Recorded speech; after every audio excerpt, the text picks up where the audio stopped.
भाइ बहिनीहरू धन्यवाद। बस्नुहोस् त। सबैजना सन्चै हुनुहुन्छ?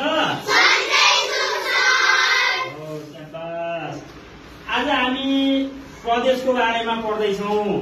नेपालमा कतिवटा प्रदेश छन्? 7वटा छन्।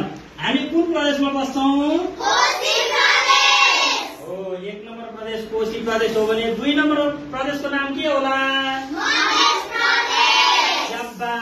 मधेस प्रदेश। मधेस प्रदेशमा कतिवटा जिल्ला छन्? आउँछ कसैलाई? हो, आउँदैन। अब आज हामी मधेस प्रदेशमा कतिवटा जिल्ला छन् त्यो बारे पढ्छौँ है। हामी कविताको लयमा हामी पढ्छौँ। म अगाडि भन्छु अनि तपाईँहरूले त्यसलाई दोहोऱ्याउनु पर्छ है। ल, सबैले यता हेर्नुहोस् त। यहाँ मैले एउटा कविता ल्याएको छु। प्रदेशहरूको नाममा मधेस प्रदेशको नाम र त्यहाँ भएका जिल्लाहरूको बारेमा मैले एउटा कविता बनाएर ल्याएको छु। म अगाडि भन्छु अनि तपाईँले पछि भन्नुहुन्छ। मधेस प्रदेश। नेपाल हाम्रो तराई राम्रो, अन्नको भण्डार यो। 7 प्रदेश मध्ये उर्वर भूमि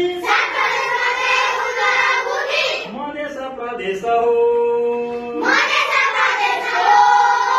समथर फाँट पोखरी तलाउ,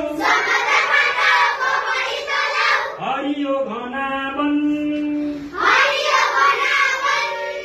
पालिकाहरू 136, 8वटा जिल्ला छन्।